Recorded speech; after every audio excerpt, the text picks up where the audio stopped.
Buenas tardes, una nueva edición de Grano del Sistema. Los textos en el blog los publiqué la semana pasada y voy a seguir publicando, así que entren al blog, Grano del Sistema, Reconquista TV, y ahí lo van a encontrar. Bueno, vamos a empezar. A medida que avanzan los hechos entre los que todavía tenemos sangre en las venas, nos circula la sensación de vergüenza por un lado y la falta de vergüenza por el otro. El miércoles pasado, una nueva marcha de jubilados fue reprimida con mucha más violencia que las anteriores. Por momentos era una cacería arriba de la vereda por un grupo de sicarios que no tienen padres ni abuelos. Es acá donde aflora el sentimiento de vergüenza, pero con una duda. ¿Qué da más vergüenza? ¿La represión o el abandono? Sacando el 30% de los privilegiados, burguesía y medio pelo, el resto de la población tiene problemas por la situación económica. Sin embargo, los viejos los dejan solos. ¿Dónde están los estudiantes? ¿Ya les solucionaron los problemas en las universidades? ¿Dónde está la CGT? ¿Conforme con el 1% de aumento? ¿Dónde están los movimientos sociales? ¿Ya le bajaron comida a los merenderos? ¿Dónde están los titulares de las pymes? ¿Les aumentaron las ventas? ¿Dónde están los hijos y nietos de esos jubilados? ¿Durmiendo en la casa de los abuelos porque no pueden pagarse un alquiler? Muchas veces se habla de que este es un problema generacional. Y es cierto. Nunca tan evidente como ahora que quedó al descubierto quiénes son los que tienen cojones de enfrentar a los sicarios del régimen y comerse los garrotazos y la semana siguiente ir de nuevo. A medida que va pasando la realidad delante nuestro, más convencidos estamos que el destino de nuestro país es justamente que no tiene destino. Ese porcentaje indolente al que no le importa absolutamente nada más que su propio bienestar, viene a comprobar lo que vengo sosteniendo desde hace años. Este país está estructurado para 25 millones de habitantes, de los cuales 15 millones son los que están bien y mueven absolutamente todo: el consumo, la difusión del relato oficial, y todo está diagramado para ese sector, ya que la infraestructura posible es para ese sector, puesto que está trazada medio siglo. Por lo tanto, tenemos 22 millones de pobres que hace 50 años no existían, y hoy tampoco existen para el 30% de la población. Solo así se explica la aceptación de un plan económico basado en las carencias y el sufrimiento de la mitad de la población. Lo que también viene a comprobar tanto la indolencia de ese sector como su ignorancia, puesto que ese relato se basa en la mentira. Mentira fácilmente detectable con un mínimo de razonamiento. Eso es una sociedad carancha, que además de ser hipermaterialista y envidiosa, el mensaje de odio y de dividir para gobernar encuentra campo orégano. El argentino tiene defectos como todos, pero el régimen los ha potenciado al extremo de no importar absolutamente nada de lo que pasa a nuestro vecino, con la pandemia ha quedado al descubierto. Hoy la sociedad está totalmente fracturada, al extremo se pelean en un estadio los simpatizantes de un mismo club, y esas grietas tienen el primer síntoma cuando una minoría se apropia del gobierno, del poder y de sus recursos, y terminan en una guerra civil. Y esto no es conspiranoia, sino historia pura. La guerra es la continuación de la política por otros medios, y se genera fundamentalmente por dos hechos: la apropiación de la riqueza ajena o el salto hacia adelante cuando peligra el control. ¿Cuán lejos estamos en Argentina de ese escenario? Pero comencé hablando de la vergüenza. En nuestro país nadie se pone colorado por nada. Que nos estén cagando a palos por orden de una ex montonera, cuando la oligarquía no quería saber nada con la guerrilla y ahora vota una de ellas, comprueba que tiene los principios de Groucho Marx. Si no le gustan, tengo otros. Pero que además en un estado que no sé si pasa por el control de la alcoholemia, bailando con pendejos en una lujosa fiesta de 15 por Puerto Madero. Y si hablamos de vergüenza, ¿el marido tampoco la tiene de verla así? ¿O solo les interesan sus negocios con la CIA? Y que nos esté cagando de hambre un tipo que estafó a medio planeta y está siendo investigado en Estados Unidos. Está vaciando el PAMI con la corrupción mientras le quitan los remedios a los que más necesitan. Es decir, son tan mal paridos que zafaran la plata de los medicamentos. Y junta nuevas denuncias todos los días de las comisiones que cobra su hermana. Las imágenes de la madre y hermana de Novelli vaciando las cajas de seguridad del banco a primera hora del primer día hábil luego de consumada la estafa es un hecho más que elocuente. Pero a esta gente no le importa nada, porque tienen la cobertura de los medios del régimen que están en poder de los peregrinos. Y ahí termina toda investigación. Tiene la falta de vergüenza que da la soberbia y la impunidad.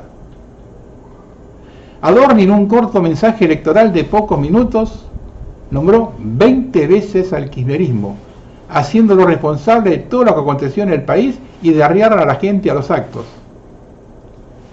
Pero el miércoles le pagaron a los chicos para que concurran con 3 hechos curiosos. El primero, que le prometieron 25.000 pesos y luego le querían dar 20.000 o 15 o 10, si no se colocaban la remera violeta. Así que también son mentirosos con la gente que arrean y los quieren cagar. Son cagadores con ellos también. El otro hecho es que viven tirando mierda contra los negros cucas y contratan gente de Merlo y Moreno del conurbano profundo. Y el último es que no se controlaban los vehículos que los llevaban al acto, como hacían en las movilizaciones al Congreso. Tampoco se aplicó el protocolo en la zona de Recoleta, a pesar del gran escascamiento de tránsito, con la gente a los bocinazos puteando dentro de los autos. Soportar todo esto, lo que dejan claro son los principios rectores de la sociedad argentina actual y su consabida falta de vergüenza.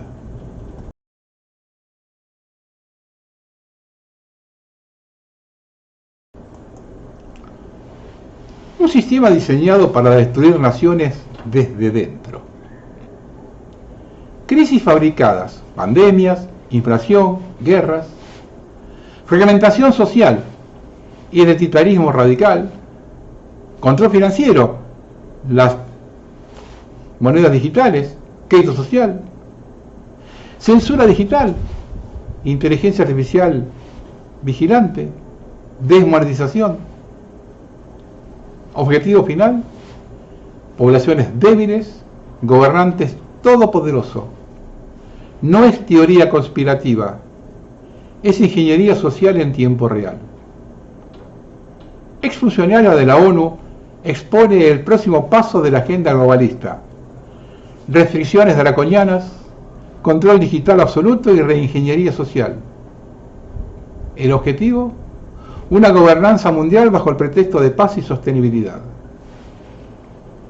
Clave del plan: monitoreo masivo de la CBDS y crédito social. Narrativas controladas para suprimir disidencias y cambios demográficos acelerados. ¿Están usando las crisis para imponer un nuevo orden? La élite no espera resistencia, pero la verdad se expande. La única buena noticia es que si el plan falla, si tú despiertas, te preparas y compartes esta información, actúa ahora, mañana será tarde.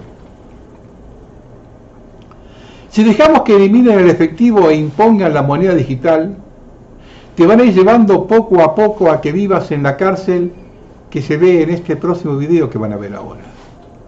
El efectivo es libertad y es fundamental mantenerlo circulando. Quieren eliminar el dinero físico para vigilarte e impedir usar tu dinero si no obedeces lo que el gobierno dice, como hacen en China con el sistema de crédito social, el cual el Foro Económico Mundial quiere implementar en todo el mundo para llevar a cabo la visión 2045. Decimos no a la eliminación del efectivo usándolo. Ellos llevan un registro de todas las transacciones mundiales y en base a eso toman decisiones. Cada vez que pagas o cobras con la tarjeta estás votando a favor que eliminen el efectivo. Cada vez que pagas o cobras con billetes y monedas estás votando a favor que el efectivo siga en circulación. Ellos saben que contra el pueblo no pueden. La presión nuestra es la clave. Para seguir siendo libre rechaza la identidad digital y el euro digital y paga y cobra todo en efectivo. Bruce Kowalski, tu renta básica universal de este mes ya ha sido ingresada en tu cuenta. Para más información, pulsa en detalles. Te han pagado 2.000 tokens digitales de Banco Central. Los siguientes gastos han sido deducidos: tasa de alojamiento, tasa de raciones de comida, tasa de reciclaje, tasa de energías limpias, tasa de emisiones atmosféricas personales, tasa de cambio climático, tasa de diversidad. Tu saldo actual es de 5 tokens de Banco Central. Si no son gastados, expirarán en 7 días.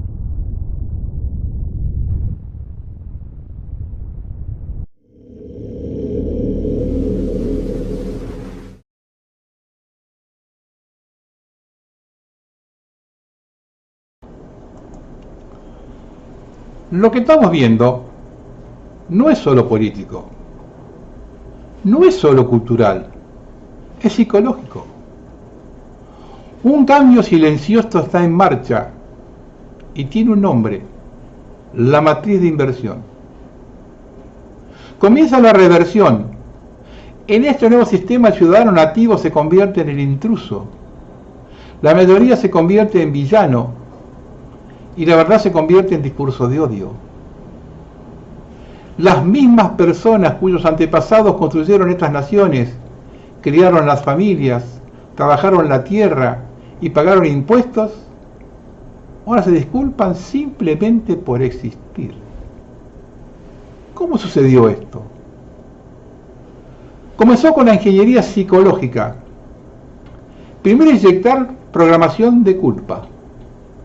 Un flujo constante de recordatorios sobre el colonialismo y esclavitud, privilegio y opresión. Luego enchufe el lenguaje con etiquetas armadas: racista, transfóbico, antisemita, fascista.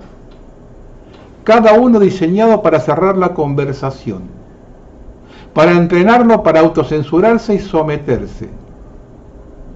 Esto no se trata de justicia. Se trata de control a través de la confusión. El sistema de 2 niveles de compasión. Mira a tu alrededor y lo verás. Como una cuestión de hecho, creo que ya lo sabes, ciertos grupos pueden reunirse públicamente en nombre de la religión o del orgullo. Otros son multados, silenciados o reprimidos. Los crímenes de un grupo se explican como trauma, malentendidos o normas culturales. Mismo criterio cometido por otra persona: indignación instantánea, titulares nacionales y cancelación. Hemos pasado de la igualdad de derechos a un desequilibrio diseñado, de la justicia para todos a la justicia aplicada selectivamente.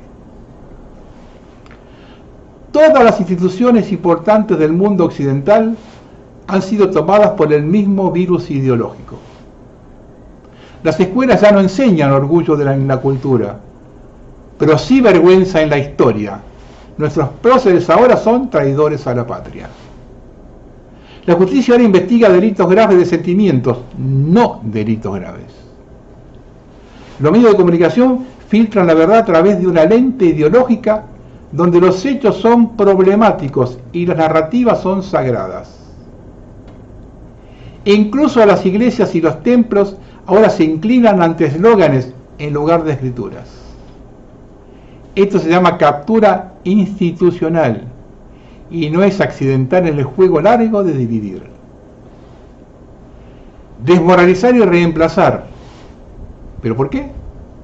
Porque una sociedad dividida, plagada de culpas y moralmente paralizada, es más fácil de gobernar. Su tradición ahogarla en ideologías importadas, redefinir su idioma y poner a la gente contra sí misma. Estas son las verdaderas grietas a través de la matriz instalada. El objetivo final no es la justicia, no es la armonía. Se propone la población demasiado confundida para resistir y demasiado fragmentada para unirse. Pero seamos claros, esto no es una guerra entre razas o religiones o géneros. Es una guerra entre la verdad y la programación, entre los que recuerdan quiénes son y los que han sido repensados para olvidar. No necesitas odiar a nadie, pero sí necesitas ver por qué cuanto más tiempo nos quedamos en silencio, más se aprieta la matriz de inversión. La sociedad ha cambiado y para mal. Una mujer murió en un bingo de Mar del Plata y la gente siguió apostando al lado del cadáver. Tenía 71 años y falleció por causas naturales. Hasta lo que antes era identidad sólida, familia, fe, ley, se vuelve líquido, entonces sin sentido. Entonces esto no se trata de odio. Repito, se trata de supervivencia. Y si sigues escuchando y llegaste hasta aquí, significa que el programa no funcionó completamente en ti. Todavía no.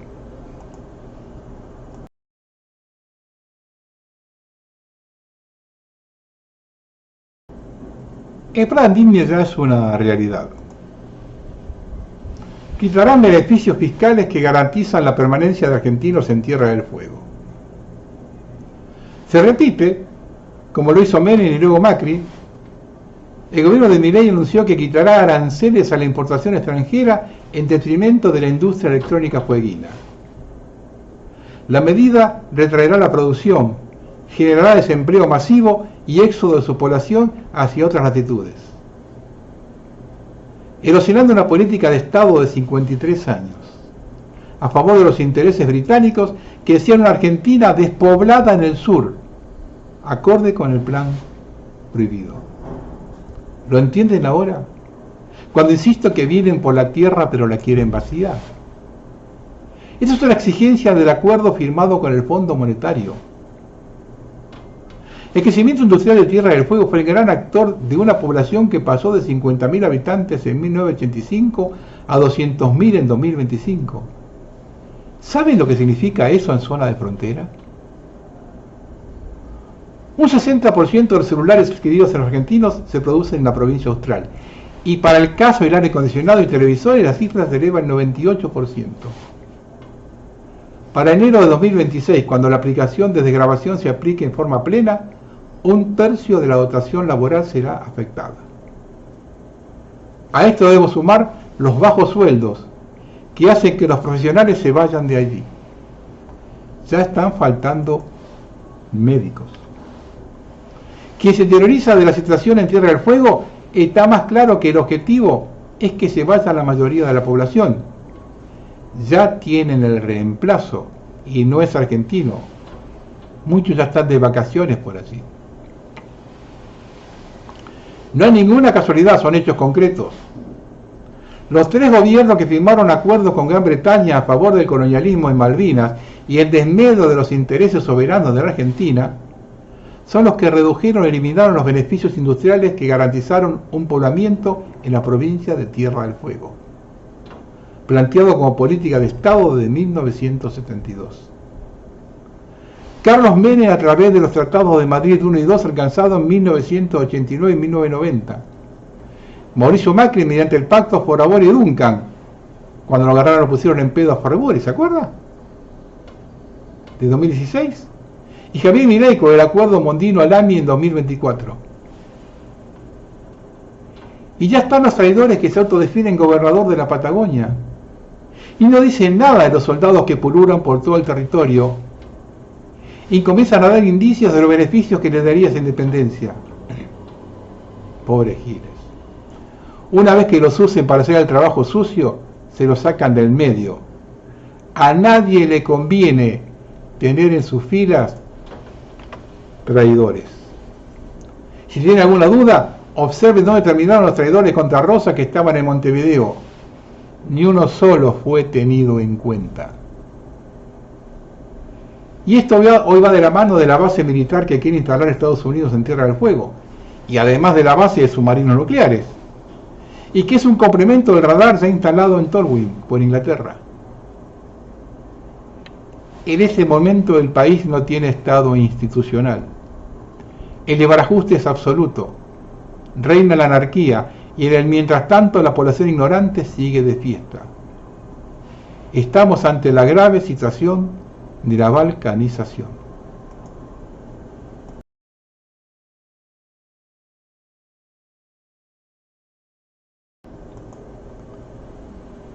Respecto a las denuncias contra periodistas, escuché a algunos libertarios comenzar a tocar el tema de la implantación del estado de sitio. Para quienes no saben de qué se trata, se suspenden las garantías constitucionales y todos estamos bajo la órbita del Poder Ejecutivo. ¡Ojo! Con que tomen medidas drásticas y se les complica la cosa, como está en Argentina. Un fósforo colocado en lugar justo prende fuego todo, y provocaron su juego de niños. Puede ser declarado por el Congreso o en situaciones de emergencia por el Poder Ejecutivo, pero con posterior convalidación del Congreso con mayoría absoluta, es decir, sobre el total de los miembros y no sobre los presentes. La medida debe ser por un tiempo limitado y se debe garantizar el derecho de los detenidos a abandonar el país o a interponer un habeas corpus. Hay que informar, porque esta gente, ante la ignorancia de la población y la billetera con la que se mueve el Congreso, es capaz de cualquier cosa. Se ha comenzado a operar sobre la libertad de protestar. Hacer juicio a periodistas famosos tiene como efecto secundario hacer cundir el pánico al resto. Hace años que vengo diciendo que el plan del régimen entra con represión, y no me equivoqué. Es que se le viene la noche contra la pérdida de trabajo que se avecina. La empresa Fiorgalos entró en quiebra y puso en venta mantecol, todo y palitos de la selva. Y la quiebra será por la caída de las ventas de casi un 60%. De las 3 plantas con las que cuenta en Córdoba podrían cerrar 2. Ese es el nutricidio generado por Milei y Caputo. Y se sale solo con represión. Escuchando lo que dijo Schwarzenegger para justificar lo del arancel en Tierra del Fuego. ¿Qué quiere que le diga una cosa? Es un mensaje para chicos de 6º grado. Porque ya un chico de primer año, de los que éramos cuando éramos chicos nosotros, ese mensaje lo entiende que es toda una mentira zaparazosa, tremenda la mentira que dijo Schwarzenegger. Saben que tienen un grueso de la población ignorante y a ellos dirigen los mensajes.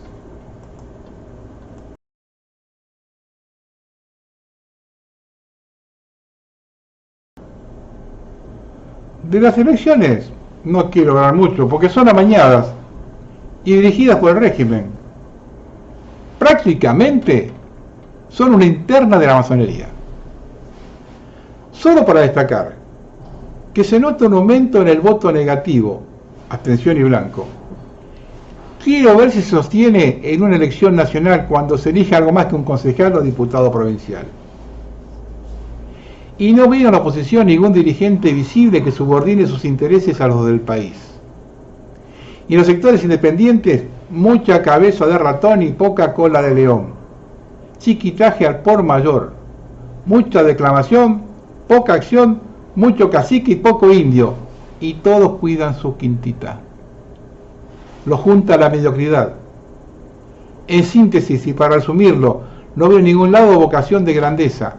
Y el oficialismo, además de todos los recursos, tiene un objetivo común, que es el que estamos viendo: saqueo y coloniaje.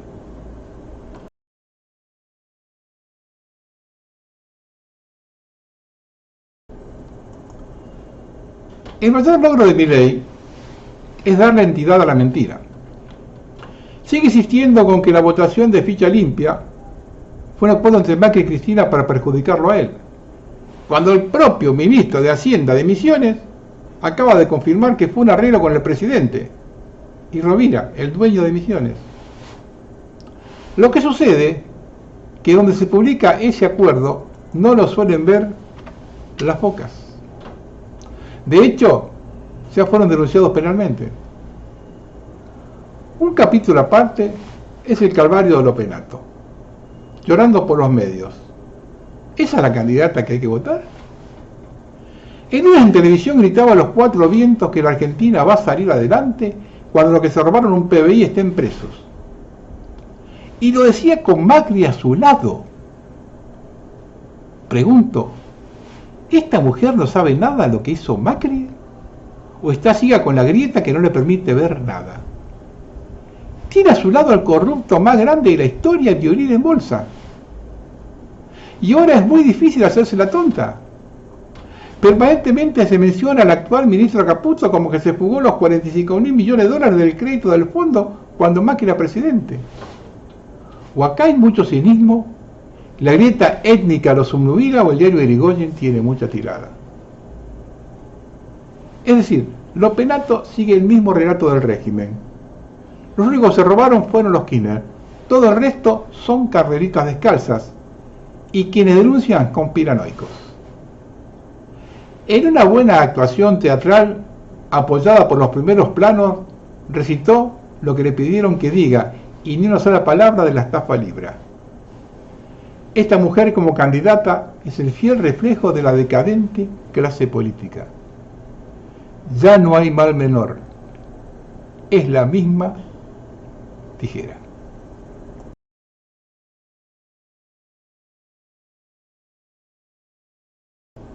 Otra estafa en el PAMI. Adjudicaron 450 millones de dólares con licitación directa a una empresa, Urbano Express, una UTE de la empresa de logística Román con el grupo Clarín. ¿Será para que no lo jodan tanto? Que no fabrica pañales y que podría adherir a la campaña de los libertarios. El convenio directo lo firma el titular del PAMI, Leguizamo, convalidando un gasto del 20% más alto que el actual. Cuando decimos contratación directa es porque tiene todas las características de estar dirigida, ya que se hizo en tiempo récord, 6 días, y 3 empresas no se presentaron por el escaso tiempo de licitación.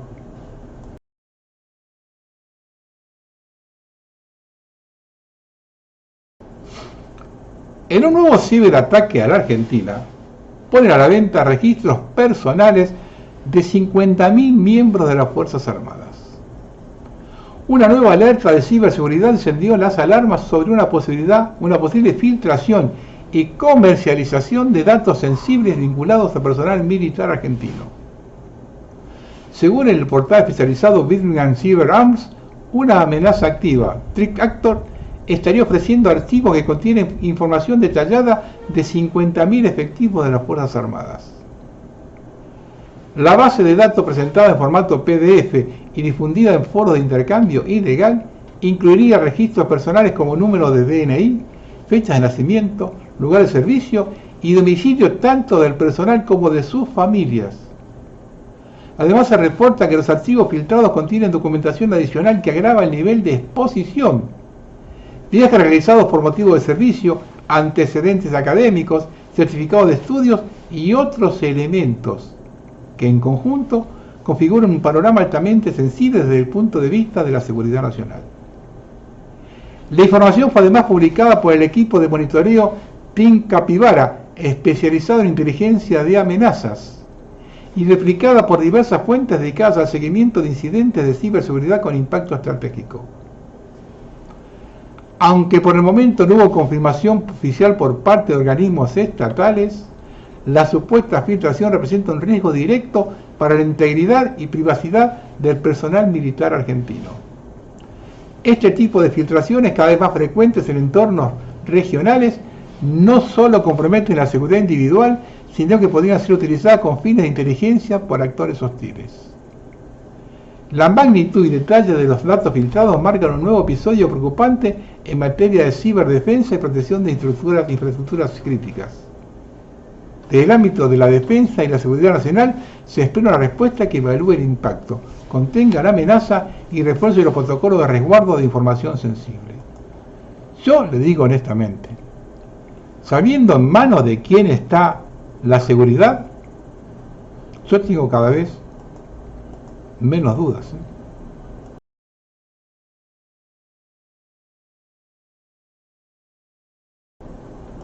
Alguna charla de Quincho. Recuerden que en los textos están las fuentes. El sitio de noticias La Quinta Columna afirma lo mismo que contó Jorge Rial en la noche del viernes 9. Tuvieron que asistir a Milei porque salió corriendo desnudo por los parques de Olivos de manera desesperada a grito de "me quemo, me quemo". Tuvo que intervenir una unidad especial de Olivos, la unidad psiquiátrica, porque Milei tuvo un brote psicótico. Estos sucesos se están repitiendo muy seguidos. Mientras Caputo obliga a sacar los dólares debajo del colchón, él tiene casi el 100% de los suyos en el exterior. No solo eso, sino que los esconde en paraísos fiscales. Caputo, según su declaración jurada, tiene fuera del país 2.500 millones de pesos. El patrimonio durante su presidencia de Milei aumentó 500%. En 2023 Milei decía tener un patrimonio de 21 millones, ahora tiene 125 millones. A Karina le apareció una caja de ahorro de $65.000. Y Caputo aumentó su patrimonio en 2.042%. Y nosotros nos cagan de hambre. YPF en tan solo 3 meses de este año tuvo una pérdida histórica de $10 millones y un salto del 20% en los costos operativos de la empresa. Esto se debe a que Santiago Caputo utiliza la caja de YPF para los ensobrados periodistas amigos de Milei.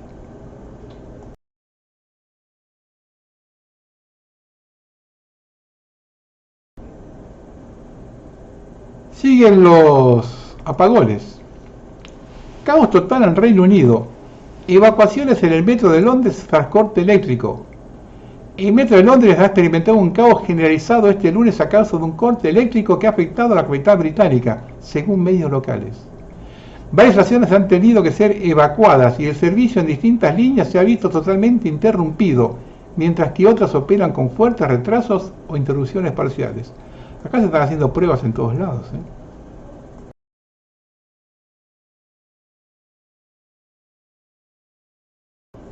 Cambios en la estrategia. Israel pronto iniciará una guerra sin Estados Unidos. Están bajo ataque con misiles desde Yemen ahora mismo.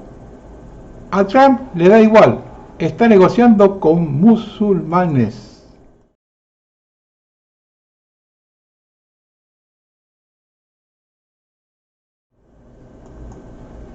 Trump ordena el cese de sanciones contra Siria para darles una oportunidad de grandeza. Afirmó que tomó la decisión tras ser presionado por el príncipe heredero saudí Mohammed bin Salman y el presidente turco Erdogan, a quienes considera personas a las que respeta profundamente.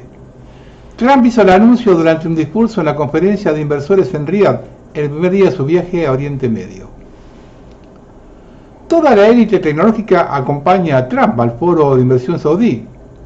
Sam Altman de OpenAI, Elon Musk de Tesla, Jensen Huang de Nvidia, Riley Finn de BlackRock, Andy Jassy de Amazon, Ruth Porat de Alphabeto, Licia Su de AMD, Cristiano Amon de Qualcomm, Stephen Schwarzman de Blackstone, Arvind Shima de IBM, Alex Karp de Palantir.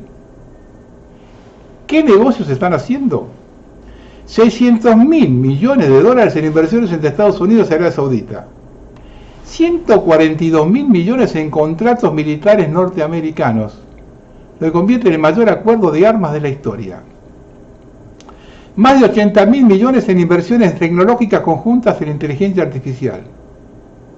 Infraestructura digital, experiencias inmersivas y sistemas en la nube. 20.000 millones de data wall de Arabia Saudita para centros de datos de inteligencia artificial, infraestructura energética con sede en Estados Unidos. grandes empresas estadounidenses construirán aeropuertos inteligentes, megaparques y ciudades digitales en Arabia Saudita. Todo esto acerca de la vigilancia de la inteligencia artificial y el nuevo sistema de control global. Trump llega a Doha en la segunda parada de su gira por Medio Oriente. Emir de Qatar a Trump. Usted es el primer presidente norteamericano en visitar oficialmente Qatar. Nos sentimos muy honrados. Qatar firmó un acuerdo de $200.000 millones para comprar 160 aviones de fabricante norteamericano Boeing para Qatar Airways durante la visita del presidente de Estados Unidos a Doha. Además firmaron un acuerdo de cooperación en materia de defensa. Todo esto es algo programado, que tiene su origen en el enfrentamiento Rothschild-Rockefeller de hace más de 100 años. La colisión comenzó cuando Rothschild, entre gallos y medianoche, arma la Reserva Federal y luego le da una participación a Rockefeller, es decir, no fue consensuado antes. David Rockefeller Jr. inició el confinamiento por el COVID en febrero de 2020. Su objetivo era salvar el sistema financiero mundial tras la gran crisis de los repos de Wall Street de agosto a septiembre de 2019. Sin embargo, para implementar plenamente este confinamiento, necesitó la ayuda de Londres, la familia Rothschild, que controlaba numerosos países como Gran Bretaña, Europa, Israel, Australia, Nueva Zelanda, Canadá, y así numerosos estados vasallos del sur global como Sudamérica, Sudáfrica, Ruanda, Kenia, India. Se llegó a un acuerdo entre los jefes de esas dos familias. Los Rothschild ayudarían, pero con una condición: que David Jr. concediera un contrato de arrendamiento de 4 años a la Casa Blanca, el Poder Ejecutivo. El candidato de Londres era Biden. Recuerden, los presidentes no son elegidos por el pueblo. La democracia en Occidente fue siempre una farsa. Londres hizo un mal trabajo durante el mandato de Biden, ya fuera en política interior o exterior. Londres impulsó una variedad de cuestiones que pusieron a muchos en contra de Washington, lo que resultó en un debilitamiento de Estados Unidos, de manera que horrorizaron a David Jr. y su gente. Analizaremos algunos de esos temas. Trump fue seleccionado por David Jr. para dirigir la Casa Blanca durante los últimos 4 años. Su mandato incluye lo siguiente: Estados Unidos debe retirarse al hemisferio occidental y adoptar una postura semi-aislacionista. Los planes para destruir Eurasia siguen siendo centrales con esa política. Aumentar la presión sobre sus aliados y vasallos, ya sea la Unión Europea, Israel o sus vecinos. Reducir por todos los medios la influencia de Londres, la red Rothschild, en el Poder Ejecutivo y otros departamentos gubernamentales claves. Cancelar todas las tonterías introducidas por la satánica familia Rothschild, como woke, BLM, LGBT, etc. La máxima prioridad debe lograr que Arabia Saudita se sume a los acuerdos abrahámicos y reducir las prioridades de Israel. Las prioridades de Estados Unidos son globales, mientras que las de Israel son regionales. Congelar el conflicto de Ucrania, aplicar sanciones, presión económica y financiera sobre Irán y China y elaborar un plan eficaz de bloqueo naval. Hablemos de algo importante: el odio que los Rothschild sienten por Trump. El origen de esto se remonta a 2010. El punto clave es el acuerdo alcanzado entre el imperio Rockefeller y Putin. Los dos componentes de este acuerdo son que Putin y Estados Unidos trabajarán juntos para reducir la influencia de los Rothschild en Europa y Oriente Medio. ¿Quién que finalizó el acuerdo con Putin? El segundo acuerdo componente de este acuerdo se refería a la subcontratación por parte de Irán de tropas de Hezbollah en los altos del Golán para detener las perforaciones petroleras de Israel. A cambio, Estados Unidos negociaría un acuerdo nuclear y la eliminación de las sanciones. El acuerdo se cerró, al igual que el plan de acción integral conjunto. Los Rothschild se enteraron de este acuerdo a finales de 2011. Cuando los Rockefeller eligieron a Trump para dirigir la Casa Blanca en las elecciones de 2016, Londres presentó a su candidata, Hillary Clinton, para oponerse a él. Pero Londres perdió. Desde el principio de 2016, Londres inició una campaña para demonizar a Trump mediante el escándalo inventado de que Trump es un agente ruso, su supuesta campaña de desinformación rusa. Si los británicos se aferran a la fantasía de que disfrutan de una relación privilegiada con Estados Unidos, es hora que Londres se despierte.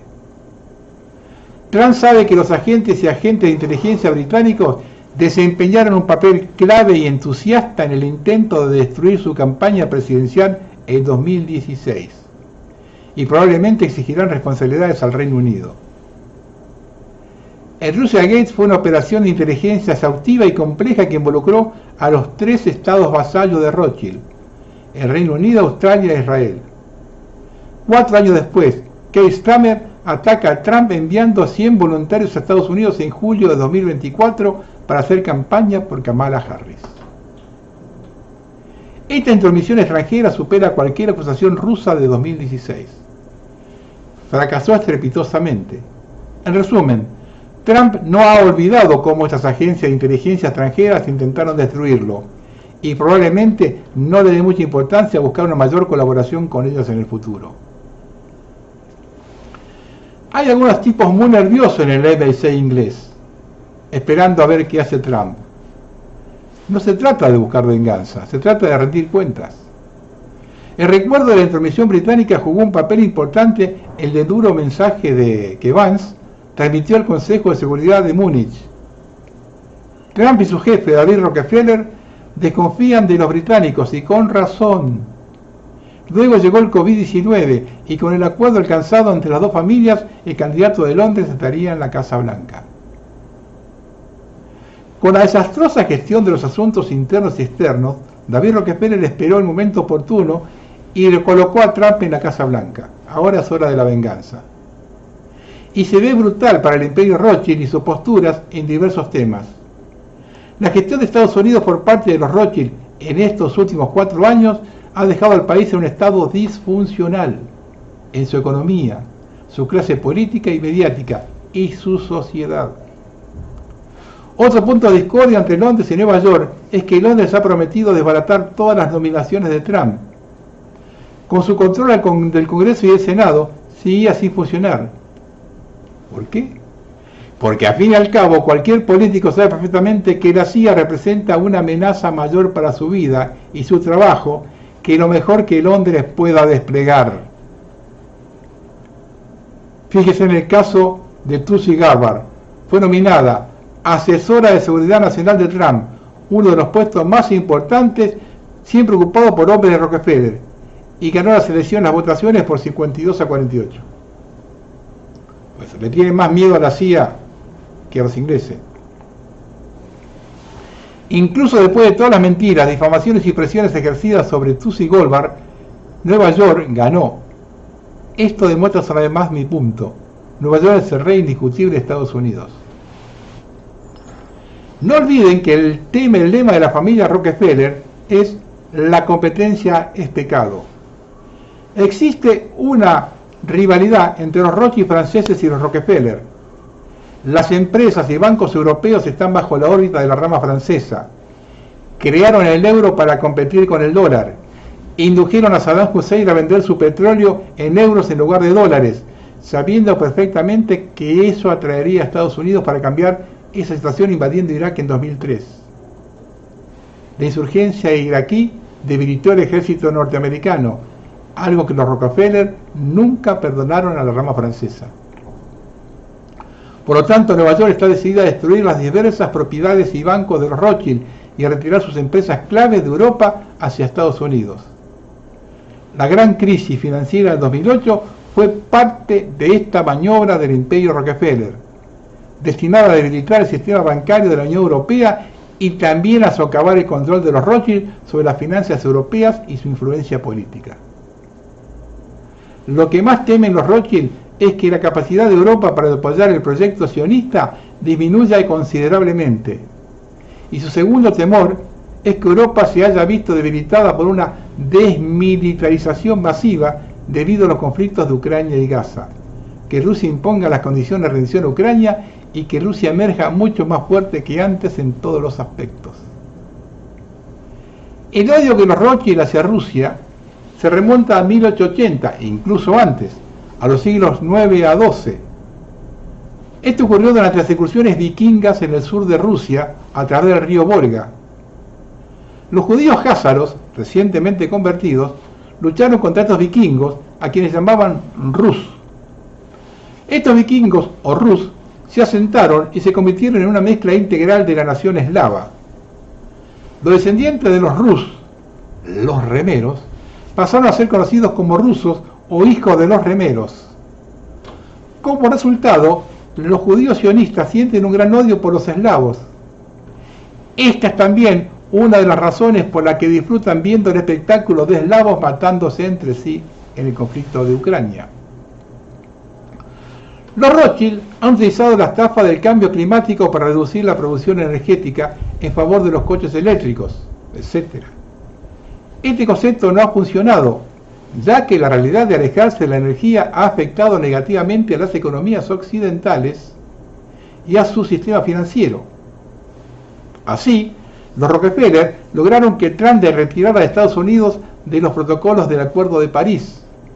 En su primer día en el cargo, el presidente Trump firmó una orden ejecutiva que instruía al embajador en Estados Unidos ante Naciones Unidas a presentar de inmediato una notificación formal por escrito de la retirada de Estados Unidos del Acuerdo de París, en virtud de la Convención Marco de las Naciones Unidas sobre el Cambio Climático.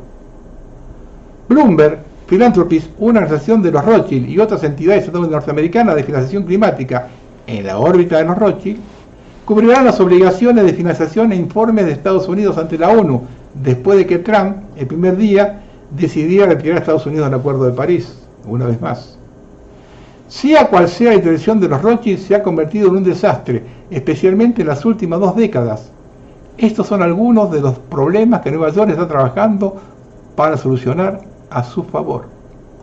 A finales de 2010, el imperio Rockefeller dio instrucciones para que se pusiera en marcha el plan Fortaleza América, para que Estados Unidos sea independiente de todas las materias primas necesarias para su sustento. Este plan preveía que Latinoamérica volviera a estar bajo dominio de Estados Unidos. ¿Y por qué era tan importante para el imperio Rockefeller lograrlo?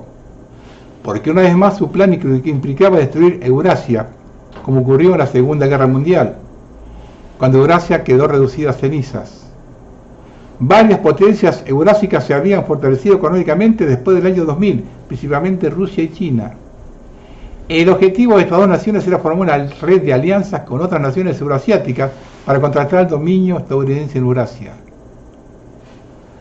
A partir del año 2000, el dominio financiero norteamericano comenzó a erosionarse con la introducción del euro. Fue necesaria la invasión de Irak en 2003 para revertir esta tendencia. La invasión de Afganistán en 2001 pretendía impedir que China obtuviera una ruta terrestre clandestina a los yacimientos petrolíferos de Oriente Medio. En los 17 años siguientes, la fortaleza financiera de Estados Unidos se debilitó, especialmente tras la crisis financiera de 2008.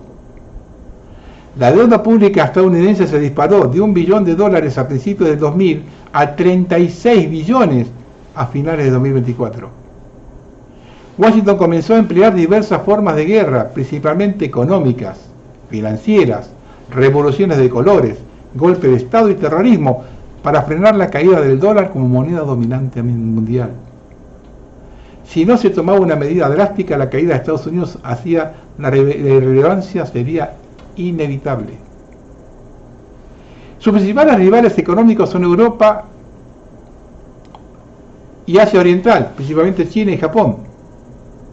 Ambas regiones dependen del petróleo importado de Oriente Medio. Si Estados Unidos no pudiera competir con esas 2 regiones, tanto tecnológica como económicamente, tendría que controlar los yacimientos petrolíferos que las abastecen, ya sea para impedir su uso a Europa o China, o para imponerle sus condiciones si querían sobrevivir. La red Rockefeller de poder entró en acción en 2008 con el colapso de la bolsa y la consiguiente crisis financiera.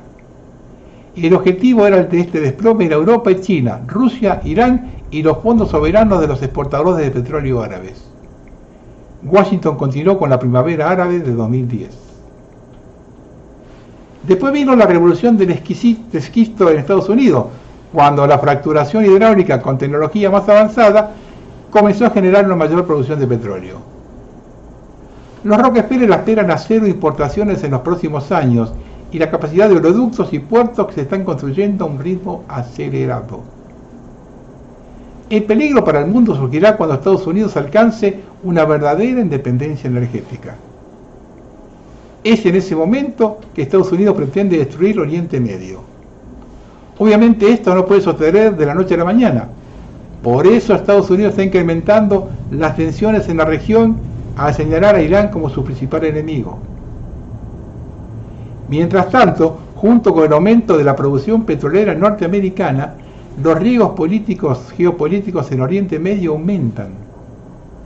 Si estallara un conflicto en Oriente Medio, es probable que se cierren los dos cuellos de botella marítimos estratégicos clave, Bab el-Mandab y el estrecho de Hormuz. Por estas vías navegables fluye alrededor del 40% del petróleo comercializado a nivel mundial.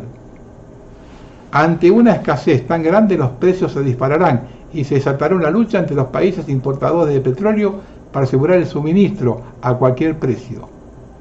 La economía mundial se paralizará. En tal escenario, Estados Unidos tendrá ventaja, ya que podrá sobrevivir gracias a la producción de todo el petróleo que su economía necesita.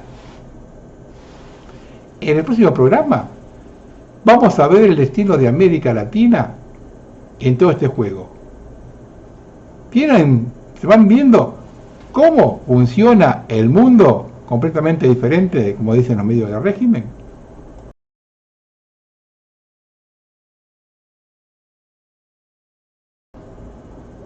La farsa al descubierto. Al-Shahara está dispuesto a unirse a los acuerdos de Abraham. Reunión inédita en Arabia Saudita. La normalización de las relaciones entre Israel con varios países árabes, acuerdo de Abraham, impulsada por Estados Unidos, es la condición principal para levantar las sanciones impuestas a Siria desde 2011. En un giro inesperado en la política de Medio Oriente, se trata del primer encuentro de un presidente de Estados Unidos con un líder sirio en 25 años. Las conversaciones habrían durado menos de 30 minutos. Las otras demandas de Trump a Al-Shahara de Siria son deportar a los terroristas palestinos extranjeros, ayudar a Estados Unidos a combatir el resurgimiento del ISIS, tomar el control de los centros de detención de ISIS en el norte-este de Siria. Trump colmó de elogios a Al-Shahara tras la reunión, un joven atractivo, un tipo fuerte y con un pasado muy fuerte y luchador. Al-Shahara, con pasado yihadista, estuvo en una prisión norteamericana en Irak y durante un tiempo dirigió en Siria una filial de Al-Qaeda. En diciembre tomó el poder en Damasco, al frente de una coalición de fuerzas rebeldes que en una campaña relámpago de 11 días derrocó a Bashar al-Assad. De la barbarie del otro lado del mostrador, nada. Un reconocimiento de quienes crearon la Al-Qaeda e ISIS, nada. Cambian las caras, solo eso. Todo sigue igual. La farsa continúa.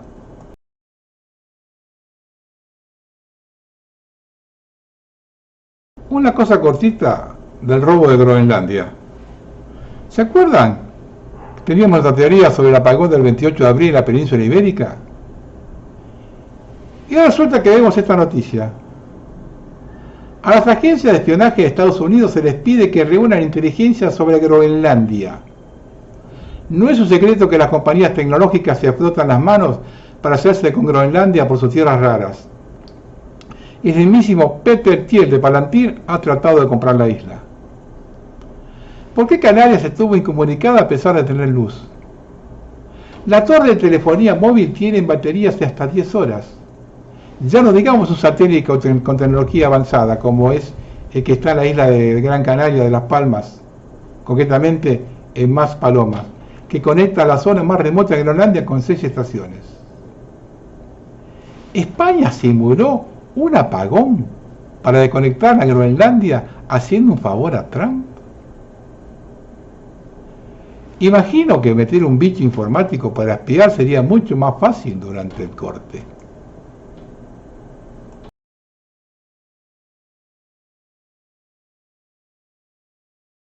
Una cosa cortita para que vean cómo van preparando el escenario.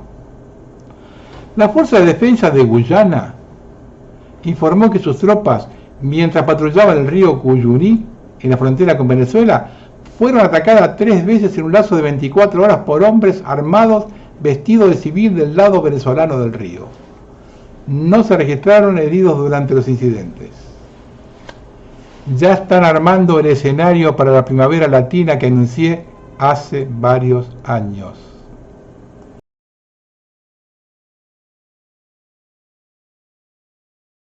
Hacer un pequeño análisis histórico de quién gobierna Estados Unidos.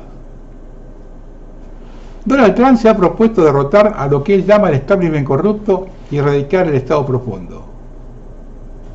¿Qué es el Estado profundo? ¿Y quién lo compone?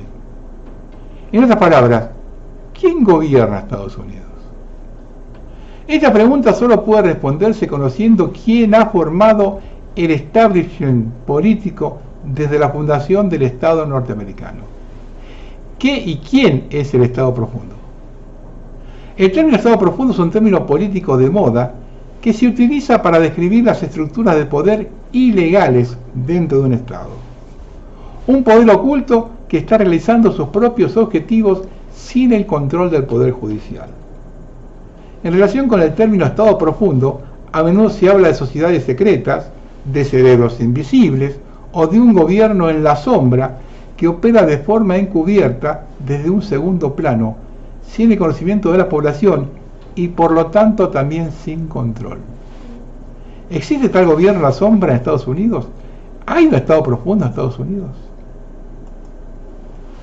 Fueron las sociedades secretas las que establecieron los Estados Unidos de América.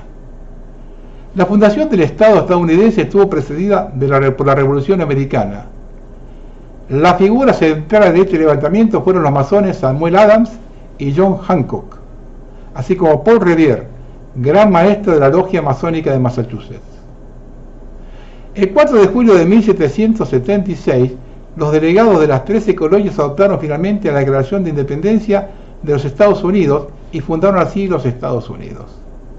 El gran maestro masón Benjamin Franklin fue miembro del comité que redactó la Declaración de Independencia de los recién fundados Estados Unidos de América.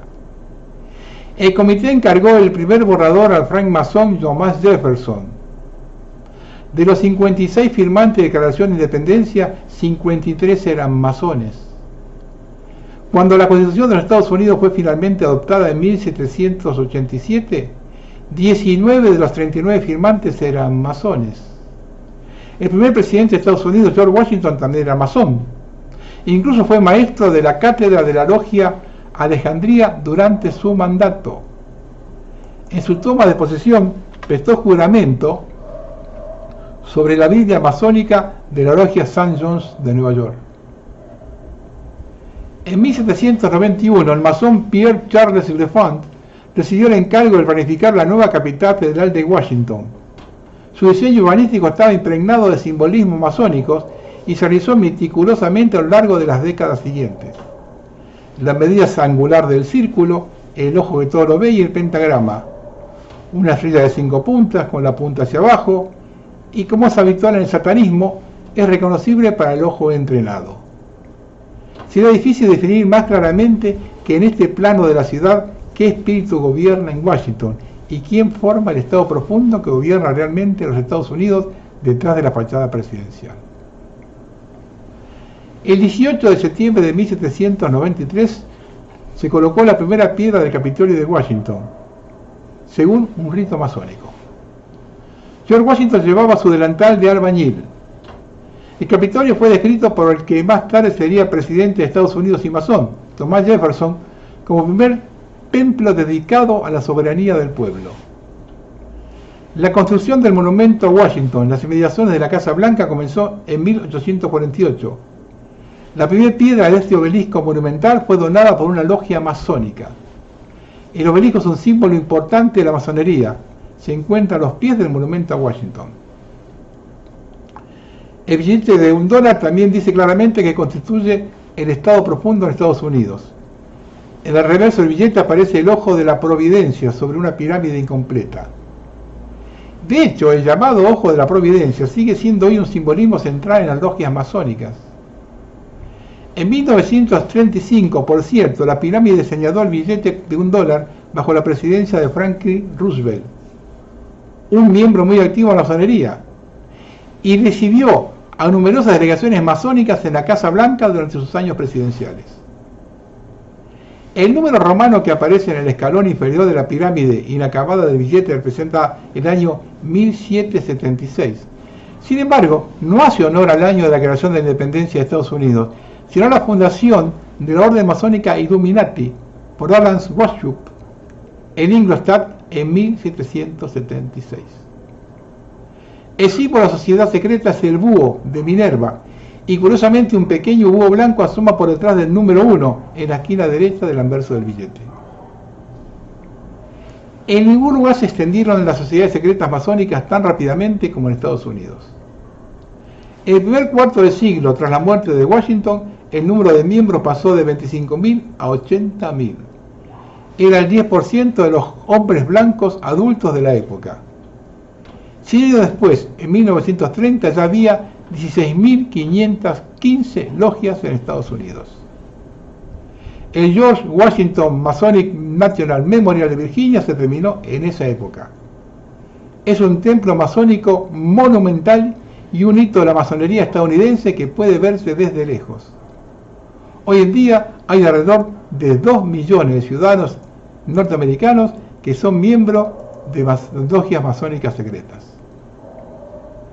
La Zeitschrift für Politik es una revista académica de la Escuela de Políticas Públicas de Múnich. En 1943 publicó extracto de un folleto titulado La masonería norteamericana, que en realidad solo estaba destinado a los masones. Demuestra claramente que desde el nombramiento del primer presidente de Estados Unidos, George Washington, en 1789, hasta 1933, casi todos los presidentes norteamericanos fueron miembros de una sociedad secreta. Además de Washington, entre ellos se encontraban Thomas Jefferson, Andrew Jackson, Abraham Lincoln, Theodore Roosevelt, William Howard Taft y Woodrow Wilson. Sus administraciones políticas también estaban plagadas de masones. De los 31 presidentes de Estados Unidos durante ese periodo, solo 2 no eran masones, sin embargo contaban con el apoyo de las sociedades secretas. Los siguientes presidentes de Estados Unidos hasta 2017 fueron todos masones con solo 3 excepciones, como John Kennedy. Entre ellos, Franklin Roosevelt, Richard Nixon, Gerald Ford, Bush padre, Bill Clinton, George Bush, Barack Obama, todos masones. ¿Existe un gobierno a la sombra detrás de los presidentes de Estados Unidos? En 1921, las sociedades secretas masónicas crearon un centro de control estratégico, el CFR. Declarado al mundo exterior como un think tank, iba a actuar a partir de entonces como un gobierno a la sombra de Estados Unidos. La sociedad fue fundada en Nueva York por el masón de alto grado Edward Mendel Hause, en cooperación con los masones Paul Warburg, Otto Hermann Kampf. Otras figuras fundadoras claves son los masones de alto grado John Rockefeller Jr., Alfred Milner y Leonard Curtis.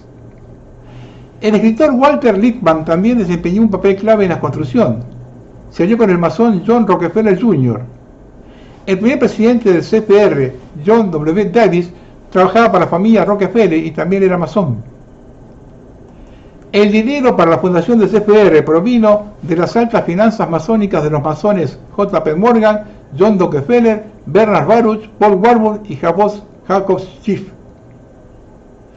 Cuando en 1945 el CFR se trasladó a la Harold Pratt House de Nueva York, la sede actual, Rockefeller donó el dinero para su mantenimiento. Desde su fundación, el CFR ha sido financiado en gran medida por la familia masónica Rockefeller. Entre los estrategas globales más conocidos y miembros del Consejo del CFR se encuentran los masones de alto grado Henry Kissinger, David Rockefeller, Zbigniew Brzezinski, Allen Dulles, John McCloy, Larry Fink y el estratega global George Soros. En ninguna parte se ilustra mejor el poder y la influencia del CFR que que en el ejemplo del gobierno de Estados Unidos. John J. McCoy, expresidente del CPR y masón de alto grado, lo expresó una vez de la siguiente manera: siempre que necesitamos un hombre en Washington, simplemente hojeábamos la lista de miembros del Consejo y hacíamos una llamada telefónica a Nueva York. Desde que se fundó el CPR en 1921, todos los presidentes norteamericanos han estado bajo su influencia.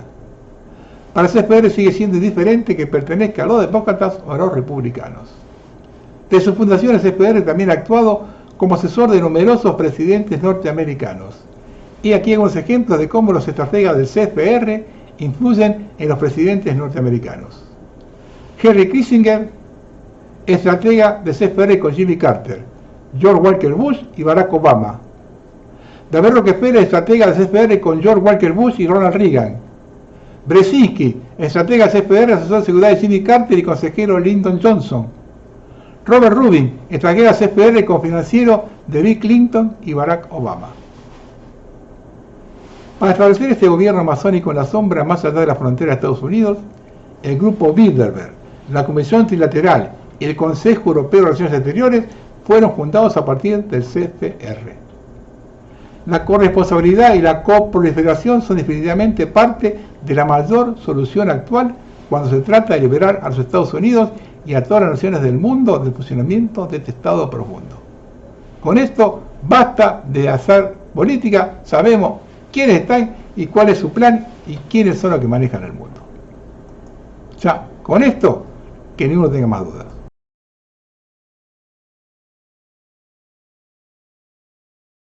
You want some figures? Okay, latest water test. Tested the rain. 13,100 micrograms per liter of aluminum in the rain in 2013. Normally, it should be 0. So 13,100 is pretty damn much, folks. It used to be 0, then it was 100s in the 2000s, and then since 2010, it's into the 1000s and the latest 13,100. In the snow on Mount Shasta, pristine Mount Shasta, 61,000 feet, no, excuse me, 8,000 foot level, 61,000 micrograms per liter, 4 times the amount that is found in the soil up there. Where in the hell is this stuff coming from if it's not coming from the soil? You know, these tests are international in scope. We're seeing this all over the world, guys. Okay, pH of acid soils is 20 times more alkaline. The aluminum in the soil has doubled.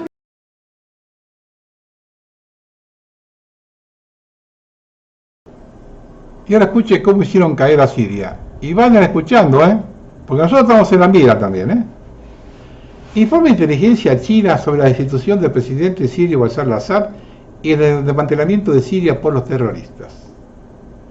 El informe confirma que lo que sucedió fue el resultado de la traición interna de altos funcionarios del ejército sirio, sobornados con dinero de Qatar e Israel. Oficiales del ejército se pusieron en contacto con el Mossad israelí y permitieron a los terroristas la ocupación de ciudades sin resistencia. Enviaron coordenadas falsas a Hezbollah para ser atacados por Israel, y simultáneamente Estados Unidos atacó a fuerzas iraquíes que iban en rescate del gobierno sirio. A pesar de las advertencias iraníes, Bashar al-Assad no era consciente del alcance de la traición dentro de su ejército. Buscó ayuda directa del presidente ruso Putin. El informe indica que esta operación fue planeada y ejecutada en coordinación con el Servicio de Inteligencia británico MI6, el Mossad israelí y la CIA, bajo la supervisión directa del presidente turco Erdogan. Van empezando a aprender un poco este tipo de cosas.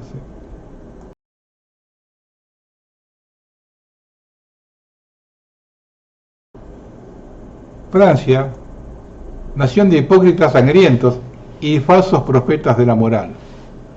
No solo saquean África hasta la médula hoy mismo, sino que tienen la osadía suprema de posicionarse como jueces planetarios en materia de derechos humanos. Esta potencia, este cadáver imperial en descomposición, este monumento a la depravación colonial, ha construido su riqueza obscena sobre montañas de cadáveres y océanos de sangre. Veamos los hechos incontrastables.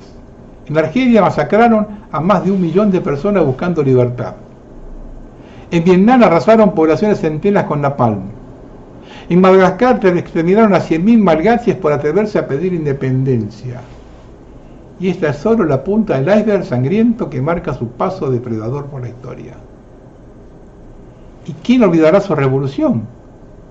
Estos civilizados que tanto hablan de humanismo decapitaron a su propia gente por miles en las plazas públicas mientras las multitudes aplaudían. Su descolonización es una farsa despreciable. El Franco CFA mantiene a 14 naciones africanas en esclavitud económica perpetua, exigiendo que depositen sus reservas en París mientras les roban cada recurso valioso: uranio, oro, petróleo, cacao, todo bajo control neocolonial francés. Su arrogancia no conoce límites. Se presentan como paladines de la libertad mientras sus corporaciones, respaldadas por mercenarios y golpes de Estado orquestados por sus servicios secretos, desangran a naciones enteras. Francia no exporta valores republicanos, exporta miseria, explotación y muerte, todo envuelto en un discurso de superioridad moral que resulta vomitivo en su flagrante falsedad. Esta nación podrida hasta los cimientos, cuya grandeza es un espejismo patético sostenido por el sufrimiento de millones, no merece respeto, sino desprecio absoluto. Su historia no es de civilización, sino de barbarie sistémica. Y los que vieron el videíto de reunión de Macron escondiendo la droga en un escritorio, se dan cuenta la decadencia de Francia, que es la decadencia de Europa.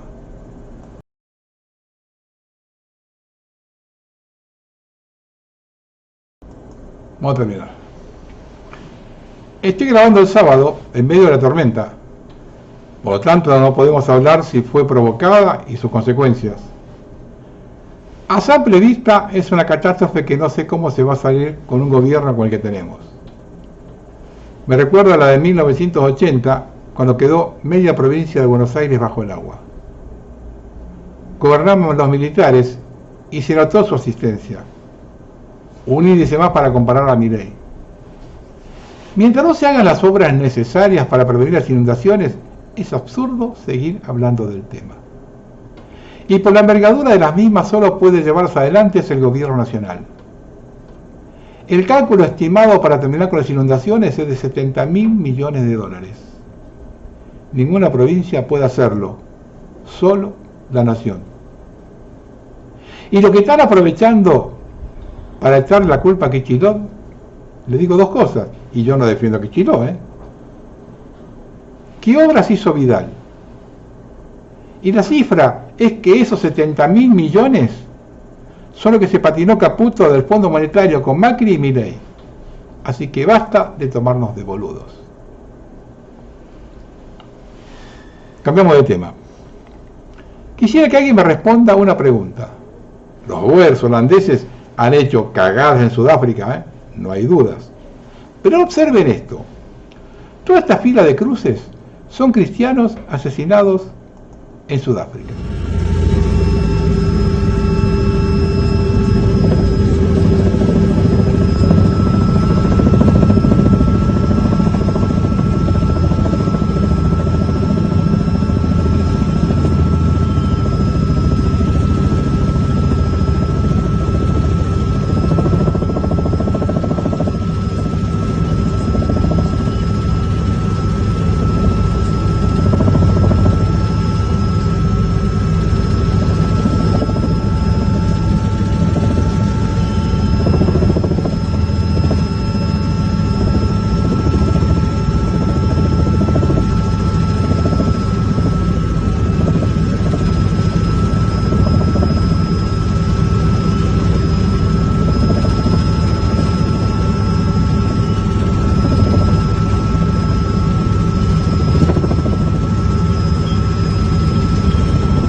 Malema, fundador del EFF en Sudáfrica, cantando "Mata a los Boer", a los blancos, mata al agricultor blanco. Escúchenlo. Team Simran Kondo Alliance. Shoot to kill. Yamaza. Kill the poor. The farmer. Kill the poor. The farmer. Brr, pa. Pa. Brr, pa. Pa. Attention. La pregunta es, ¿ninguna repercusión internacional? ¿Cero condenas? ¿Se han preguntado por qué? ¿Qué pasa si esto acontece con los peregrinos? Una cosa cortita que se me pasó en el programa de Odyssey ayer. En el traductor de Google escriban AstraZeneca, pero escriban de esta forma. Los que van al texto, en los textos lo van a encontrar escrito así, pero yo se lo digo para algunos que no van a los textos. Escriban A sola, STRA, espacio, ZE, espacio, NECA. Y cuando llegan ahí, piden la traducción al latín. Y la respuesta es un camino a la muerte. Hace un par de programas les comenté que iban a tener noticias. Bueno, estamos armando algo con algunos viejos amigos, pero no es tan fácil en un país donde funciona a pleno la máquina de impedir. Estén atentos, pronto voy a comunicarles algo. Hoy termino de forma diferente, con un mensaje para pensar cuál es la verdadera locura. Buenas tardes. ¿Y si la verdadera locura no es no adaptarse, sino adaptarse a una sociedad enferma? La psiquiatría moderna te da una pastilla para encajar, fíjate, para encajar. A los peques que no aguantan 6 horas quietos y sentados, se les están dando pastillas porque tienen TDAH. O quizás solo quieren poder ser niños y no mini contables, preparándose para asistir a reuniones estúpidas en trabajos intermedios innecesarios que no generan nada ni mejoran la vida de nadie, como aquellos trabajos a los que David Graeber llamó bullshit jobs. A los adultos nos recetan ansiolíticos constantemente para soportar estas ciudades hormiguero, 70 decibelios de fondo todo el día y 2 horas diarias bajo tierra como si fuésemos topos o alimañas en un tubo que va a 100 km por hora para llegar rápido a nuestra particular rueda del hámster para trabajar, darle la mitad al Estado, otro buen mordisco al amigo del Estado, la corporación, y con el resto pagar un piso compartido en un barrio lleno de basura en el cual no conoces ni a tus vecinos y que está lo suficientemente lejos de todos tus amigos y seres queridos como para que cualquier plan tenga que hacerse como actividad, pagando en algún sitio concreto. ¿Y si la ansiedad es tu cuerpo gritándote, lárgate de aquí? Menos mal que enfermamos, menos mal. Probablemente no sea buena cosa adaptarse. No quieres adaptarte a eso, si aquello a lo que te estás adaptando está mal. Pregúntate, en serio, hazte esta pregunta. ¿A quién beneficia tu malestar?